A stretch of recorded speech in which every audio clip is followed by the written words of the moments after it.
విస్తారమైన పశువులు, విస్తారమైన వెండి, విస్తారమైన బంగారు, విస్తారమైన ఆస్తి ఉంటే ఎవరైనా వచ్చి పౌలు సువార్తకు వెళ్ళంటే ఊరుకో, ఒకసారి చూడు ఎన్ని పశువులు ఉన్నాయో, నేను సువార్తకు వెళ్తే వీడి గడ్డెలా, నేను సువార్తకు వెళ్తే ఈ ఇంటిని మెయింటైన్ చేసేది ఎవరు?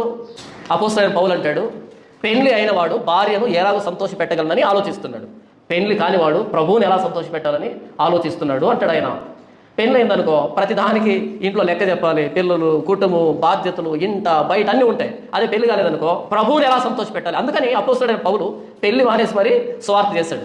ఈరోజు చాలా మంది పెళ్లి చేసుకోవట్లే, వాళ్ళ గురించి మాట్లాడటంలే. వాళ్ళకి అపోస్తలుడైన పౌలుకి పొరపాటు కూడా సంబంధం లేదు. ఈరోజు పెళ్లి చేసుకోకుండా సేవ చేసేంత ఏం లేదు ఇక్కడ.